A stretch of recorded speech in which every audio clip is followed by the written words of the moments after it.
Arise.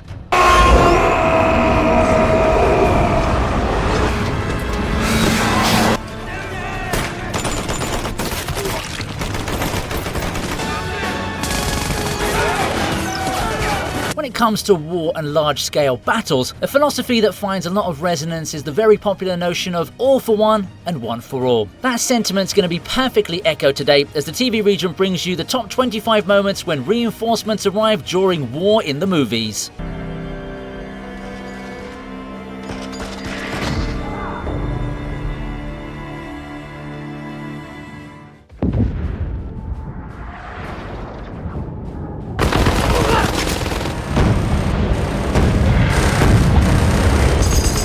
When you find yourself in a helpless situation, there's not much else you can do apart from hope that an AC-130 shows up from somewhere to save you and your buddies from certain doom. That's exactly what happens with Master Sergeant John Kinley as the enemy forces are wiped out within literal seconds by this big, bad beast. And one look at it should tell you exactly why it can make that kind of impact. Well, our heroes come out of it alive, so Guy Ritchie has my vote of approval.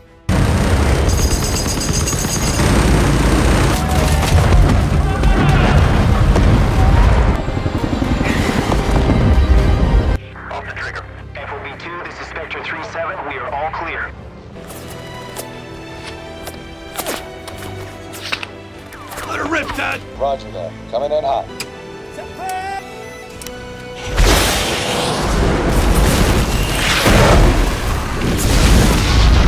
Oh man, I know this one ends well for our heroes, but damn, they really pulled it way too close to the finish line. As they're escorting the refugees to Cameroon, Waters and his SEALs encounter some hostile behaviors from the rebels and do their best to hold them off. This doesn't go so well for them, considering a lot of them get wounded in the process. And then there's guys like Lake and Silk who've already lost their lives at that point. Well, even with all that stress, the fighter jets show up and fire at the rebels to eliminate the enemy threat once and for all, allowing the survivors to breathe an easy sigh of relief. Man, forget the movie characters, I as a viewer was probably the one who felt the most liberated when Waters ends up living to see another day. I mean, bro still had a few die-hard movies left to shoot at the time, he couldn't go so easily.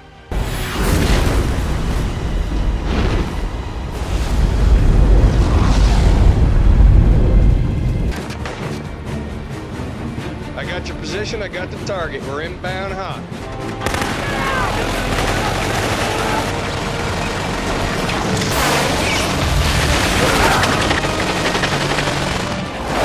Here's another case of being saved by aerial support, but a lot more satisfying because it feels a lot more dominant than the previous entry. It's the kind of scene that makes you go, heck yeah! Mogadishu doesn't seem like a very safe place for our troops at first, but thanks to some rocket attacks from the freaking AH-6J Little Bird helicopter gunships, all turned out to be well. This wasn't even the main form of reinforcement support, because these attacks allowed a 10th Mountain Division's relief squad to reach the American soldiers and help them evacuate. I also got to give it to Tom Sizemore's character Danny McKnight. That dude's seen endless combat ever since Saving Private Ryan. He kind of cements the fact that there's always the one guy who's seen so much war that he can just casually walk in the middle of a gunfight and give you a handshake and tell you you need to load up your wounded men.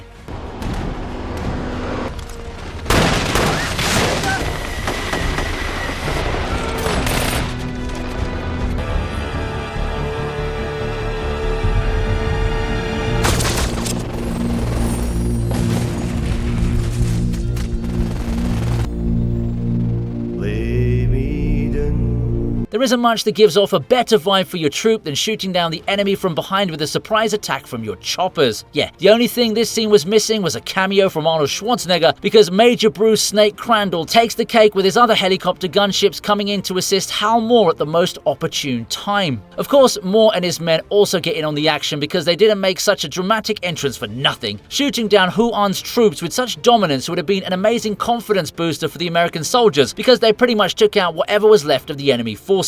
It's filmed with such intensity too, with that background score making me question what the true essence of war is supposed to be. Anyway, I really must say that these types of roles really do suit Mel Gibson. That man was probably born to wage war on the big screen.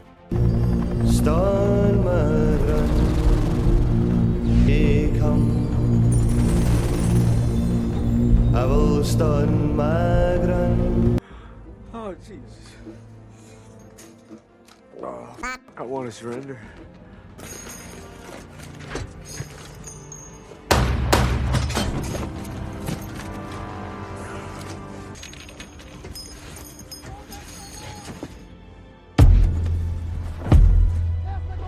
Okay, look, the reinforcements don't arrive on time to save everyone from the main cast here, but it does happen to be a redeeming moment for Norman, who ends up being the lone survivor after a massive battle that takes down the rest of his team. Yes, that includes John as well, which was a pretty bold move considering the movie killed off its biggest actor in the final arc. Look, there are some nice tank scenes from before, and they don't disappoint when it comes to the action, but this particular sequence works so well because it shows us the true side of war. After having faced such a horrendous fate, Norman still goes back to the tank because that's where his crew stays. And when the reinforcements do arrive to bring him back, it's a moment of elation for the audience, although for Norman, it's a lot more than that. And yes, the final shot of the reinforcement troops moving ahead with all the death surrounding them was an epic visual to close off the movie. We can only anticipate and imagine what happens after this, but the moment of rescue is indeed the liberation point of fury.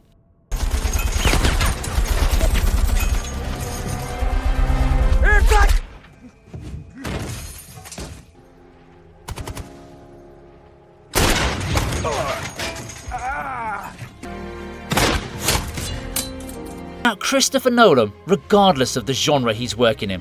Exactly. Dunkirk was yet another brilliant achievement for a director who has an insane work ethic. Now, the scene in focus here is when Commander Bolton notices all the civilian ships coming to the rescue. It's a wholesome moment in the sense that we get to see the soldiers getting paid back for their services by the people they're laying down their lives to protect. I mean, Commander Bolton's face pretty much sums it all up for us, doesn't it? That's the look of a man who's regained his faith in society. These are not heavy weaponry reinforcements. They're the kind that make you want to become a better person.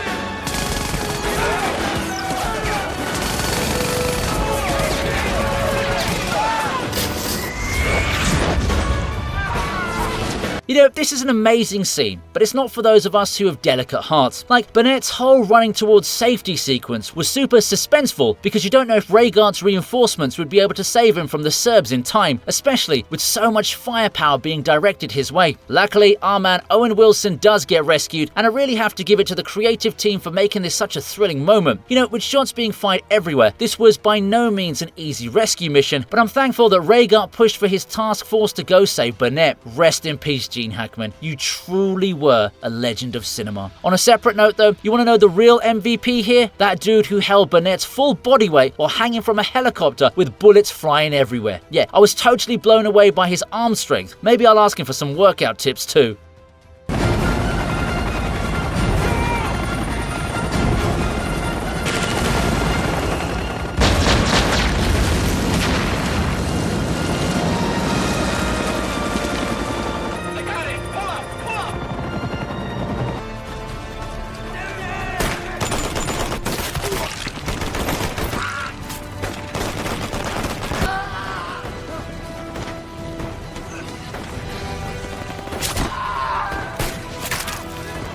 So this one's unique in the sense that the reinforcements really get into their zone once Desmond, who's technically a part of them for this scene, saves Howell's life. Yeah, the mission was to look for survivors, but once the enemy started attacking again, Desmond knew he had to fulfill his duty at any cost. And he does a stellar job of it too, as he not only saves Howell, but also allows the rest of the enemy forces to get shot down by the reinforcements. The funny thing is that if the Japanese didn't really chase after Desmond and Howell so much, they wouldn't have lost so many extra soldiers in such an abrupt manner. Well, the point still remains that our boy Desmond did everyone proud with his actions. See, this is why Andrew Garfield also deserves to be Spider-Man. He doesn't always need webs and spidey sense to save lives.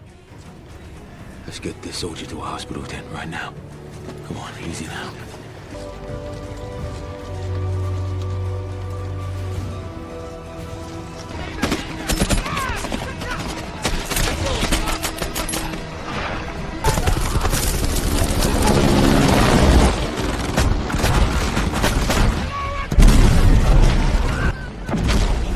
Mark Wahlberg may have been trolled for his acting skills from time to time, but I do believe that he puts in a solid show as Marcus Luttrell in 2013's Lone Survivor.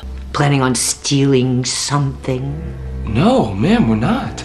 Plan on murdering me in my sleep? What? No. The scene in question is when Marcus finds himself in a tricky spit as Shah comes with a whole range of gunmen to take care of him and any of the villagers who are siding with Marcus. I mean, the man barely makes it out alive himself, and that too only after getting an assist from the little kid. Luckily for everyone, the Rangers come in at the most opportune time and start to mess stuff up for the Taliban as they totally take control of the situation with their enhanced firearms. Honestly, when you have backup with that kind of ammunition, there's no way the enemy's gonna win. Plus, that AC-130 is an absolute unit. You may not be able to see it in the sky, but I can say with ease that it can most definitely see you. It's an emotional moment too, because after everything Marcus has been through in this movie, he finally gets to take the W and come back to safety.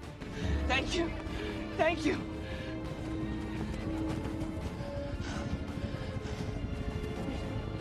Putih paman, Mama.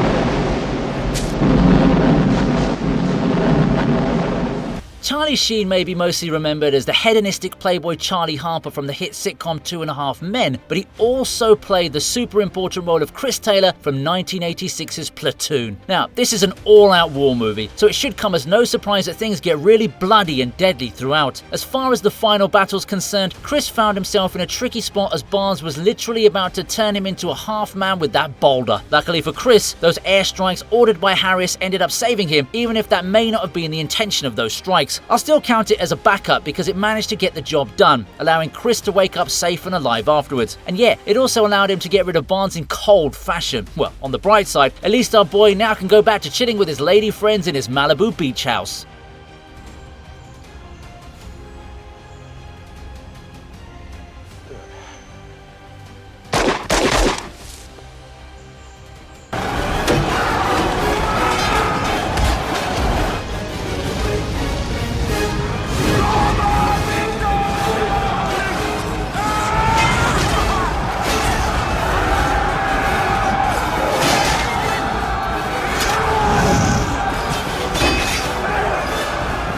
It really pains me to see the current state of movies that are being directed by Ridley Scott, because that man used to be a genius. I mean, this is the same legend who gave us movies like Alien, Blade Runner, and the number 14 spot holder of today's list, Gladiator. Speaking of which, the opening battle from this movie is a certified classic because the moment we see Maximus come to the scene, we just know that we're going to witness an epic encounter. It's not like he's coming in at the last moment because he's been there this whole time, but he only gets involved a little later, so it does count as reinforcements from his squad. Man, it was an amazing feeling just to see Roman legions marching up to show their new muscle, but if this wasn't enough, we got the Germanic tribes challenging them too. That's all Maximus needed to know that he was going to mess stuff up, and he led the cavalry with true precision and passion. Another aspect that should be noted is how chaotic the battle looks. This adds a strong sense of realism, because such fights never pan out like you see in other movies. I mean, the leader of the Germanic tribe didn't get off by Maximus, but by some random Roman soldiers. This is what war really is. And of course, seeing the battle in combination with the terrific music playing as the background score somewhat underlines why this is an Oscar-winning motion picture. You know, it's this movie that made me want to learn more and more about the Roman Empire as a kid, and I'll remain forever grateful that we had such an amazing era in filmmaking.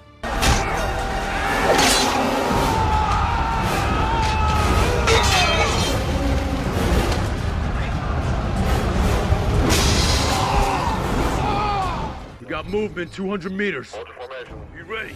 Watch your flank. 100 meters and closing fast.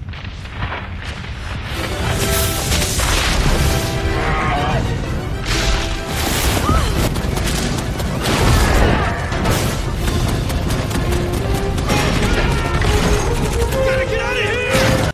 War is war, regardless of the species involved, so the final battle from Avatar does serve a purpose on this list. Seeing the Na'vi tribe struggling against Miles and his men was difficult, but the tide did change when Pandora's wildlife came to the rescue in a highly uplifting sequence. It was so epic that Neytiri genuinely believed it was Jake's prayers that made it happen. Yeah, the Iowa has heard you part definitely gets you in the context of the movie. Well, when you have a rescue as miraculous as this one, I wouldn't be surprised if it was the work of God.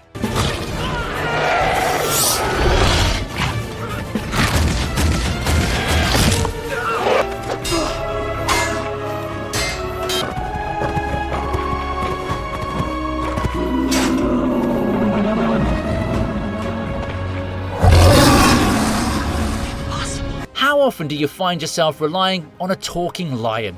Well, if it's in an all-out war against the White Witch, I'd personally take any reinforcements that come my way, and I'm glad that Peter and the others also felt the same way. Aslan showing up with such aura and taking down the White Witch without much effort only went to show how badass he is as a character. Of course, having him right from the start would have been a cheat code, but with him organising a proper rescue, we all got what we wanted.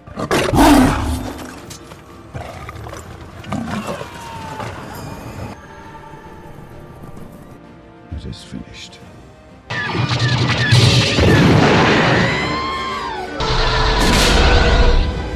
What? Yahoo! Look out! So I'm using this scene because destroying the Death Star is as close to war as any sort of fictional tale can present. Han Solo showing up at the very last minute to save Luke and allow him to destroy the Death Star was an epic moment in cinema history and deserves all the praise in the world. And you know what? I actually agree with Han on the matter of that shot having 1 in a million chance of happening. Miracles like these are hard to come by, but when it comes to the first 3 Star Wars films, we could always trust them to do the right thing. Great shot, kid. That was 1 in a million.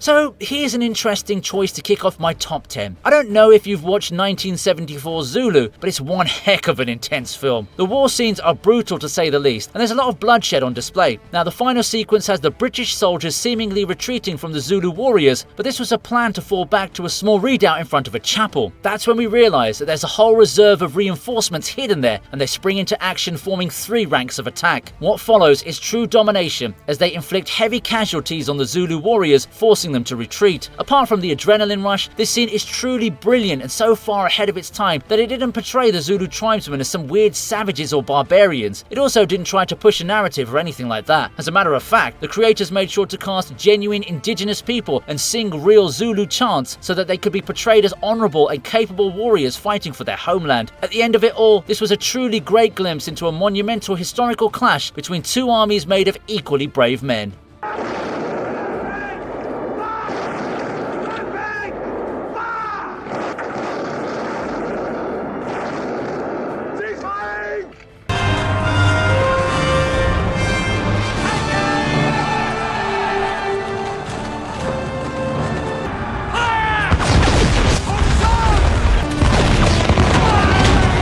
I know that the video is supposed to cover the parts where the reinforcements arrive, but in this case, it's more of the enemy forces being led to the reinforcements, who then proceed to rain hell upon them. It really was a great strategic move to have the troops of Cornwallis believe they were gaining the upper hand by seemingly retreating from their forces. Of course, this was simply to lead the prey to the lion's den, which in this case was some timely cavalry support, which ensured a pivotal history for Benjamin and his folks. It's actually a little similar to the Hacksaw Ridge entry in terms of leading the enemy to their doom. That hold the line moment to me is perhaps the best part of the battle. All of them seeing one man crazy enough to charge ahead with nothing but a flag must have hit them hard. I mean, bro did have the heart to inspire all of his men to struggle enough to push back against the odds and come out on top. Yes, the real battle of this entire sequence is actually between Benjamin and Tavington, but we mustn't forget the contributions of everyone else in this epic final battle. Plus, all you gotta do is add that epic background score and you've got yourself a total winner.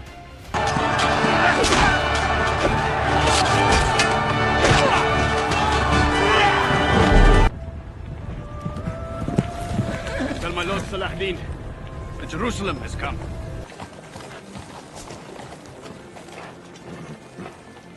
I pray you pull back your cavalry and leave this matter to me. I pray you retire unharmed to Damascus.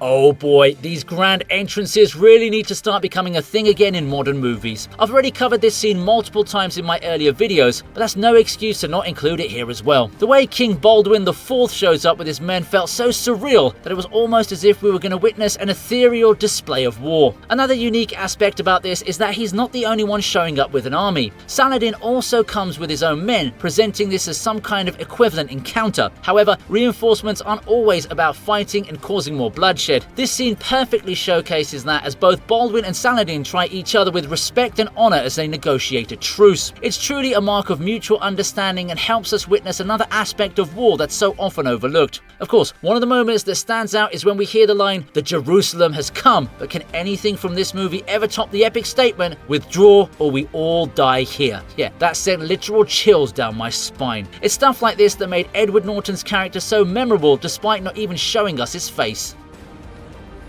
Assalamu alaikum. Wa alaikum assalam.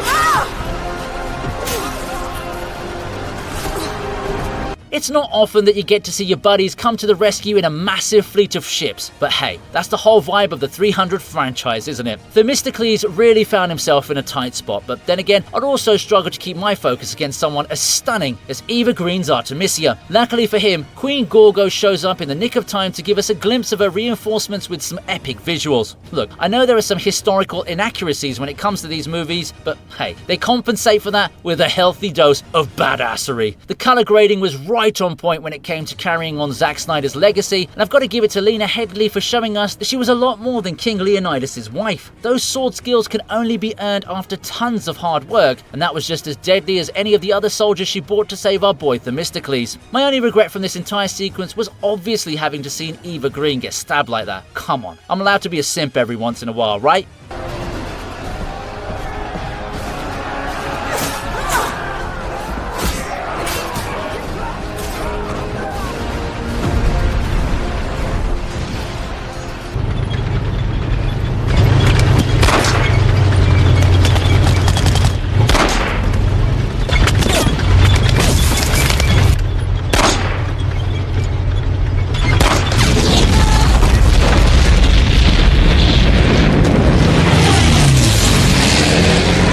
I did mention Saving Private Ryan in an earlier entry, and if you're familiar with it, then you know it has a scene that's more than worthy of my top 10.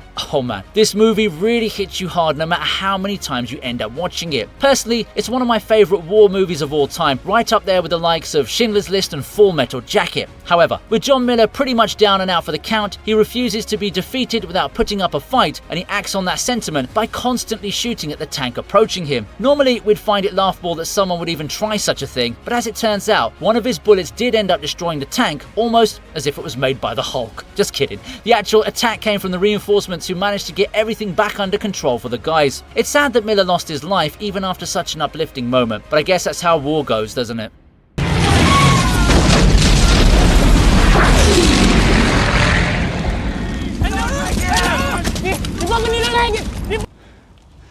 Captain Sam, can you hear me? On your left.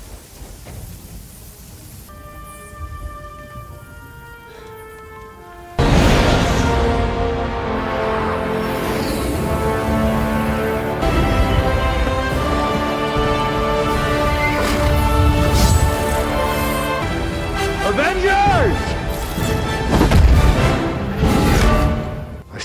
Yes, this is a superhero movie, but just like I said in the intro, this video focuses more on war scenes than war movies, and this is quite literally the biggest war to have ever been showcased in the MCU. So yeah, Avengers Endgame makes it in at number 5. The emotions that everyone felt right when Captain America heard Falcon say, "on your left," simply can't be explained in a way that will make you understand what was actually going on. I mean, the hype, the joy, the relief, and the excitement audiences worldwide exhibited were legendary, and no movie that's come after this has quite been able to replicate it. But yeah, when it comes to reinforcements, I don't know if it can get any better than this for a comic book movie. Not only are these characters that we actually thought we lost, but they also happen to be some of the most badass fighters in this universe. Thanos may have tried to look cool, but trust me when I say his head was definitely like, "Ah, damn, this may not go so well for me." Regardless, we witnessed the peak of an era that was dominating the box office for over a decade, and it was a great way to cap it off as well.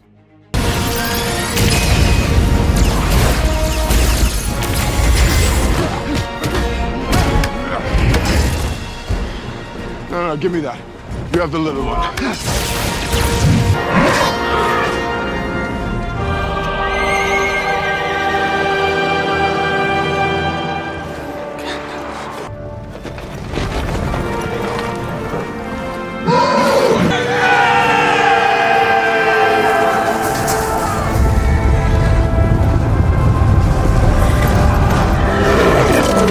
Yeah, the MCU is cool, but it's still going to take some time for it to establish the kind of legacy Peter Jackson managed to achieve. The Lord of the Rings trilogy is an epic display of war, so you can bet your bottom dollar that you're going to see scenes like this in my top 5 today. Seeing Gandalf come in at such an opportune time was great, and just look at the pose he strikes as Aragorn watches on with amazement. Yeah, bro was aura farming to a whole other level, and he definitely wasn't sorry about it now, was he? Listen, as much as I want to highlight Sir Ian McKellen in one of the most epic sequences in the entire trilogy, I should also at least give some kind of credit to Theoden, because he gives not just his soldiers, but also the viewers an inspirational solid speech right before locking horns with the enemy. See, this kind of stuff totally helps build the hype you're looking for in such moments. I guess that goes to speak volumes about Bernard Hill's abilities as an actor. Also going to shout out Viggo Mortensen here, because he was echoing our sentiments when we saw Gandalf arrive. He knew exactly what was going to follow, and we got a masterpiece right after. God, I wish I could experience this feeling for the first time again. It's just so damn good.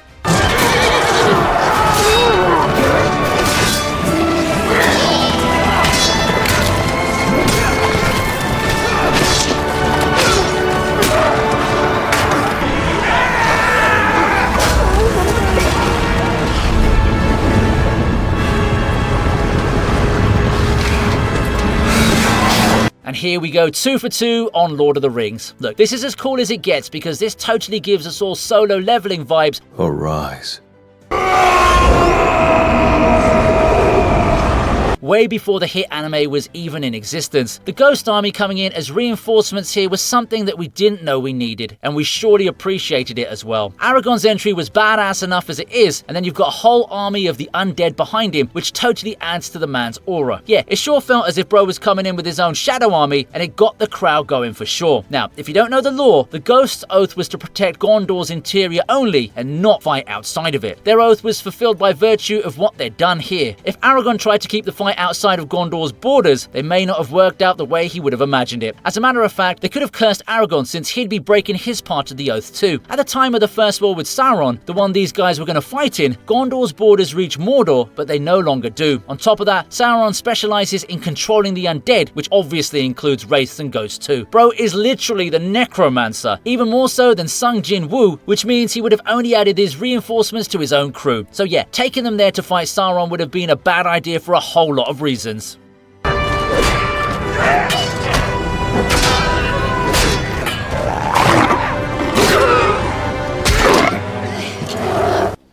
For Virginia! Forward! March!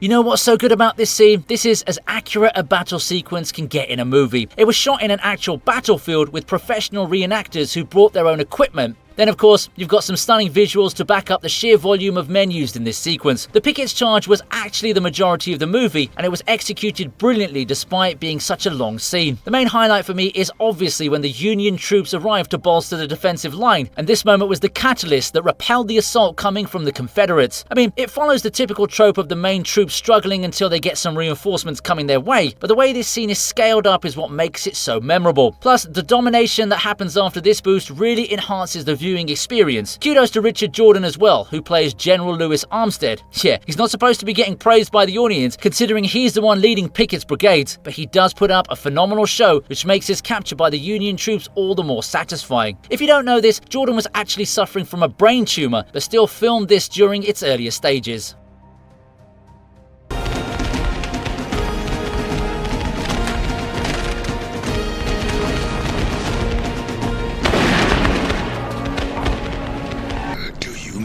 Know death when you see it, old man.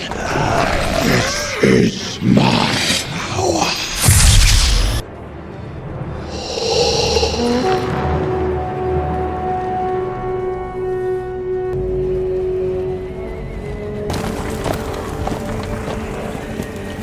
Taking top honors today is yet another Lord of the Rings entry, and it shouldn't really come as a surprise to find the franchise getting 3 of the top 4 slots today. The ride of the Rohirrim was an unreal experience, especially to those who had witnessed it for the first time in the cinemas, and it still stands tall as an example of sheer excellency. When it looks like even Gandalf isn't strong enough to turn the tides, we get to hear a sound that elates all of our heart rates. Yes, I'm talking about the Horn of Rohan, which marked the beginning of a historic sequence. Remember when I said 2 of the greatest speeches from that franchise came from King Theoden? Well, here's the second one. I love Hill's performance here so much. When making his speech, he's all fire and fury, but then they give him a close-up as he's charging towards the enemy. Everyone around him is filled with rage and bloodlust. He's leading his men to their deaths, which may be glorious, but also tragic. A truly remarkable performance in a shot that lasted 2 seconds. And yes, the battle was obviously hyped AF, but I've spoken about it countless times in my other videos, so I won't go on about it here.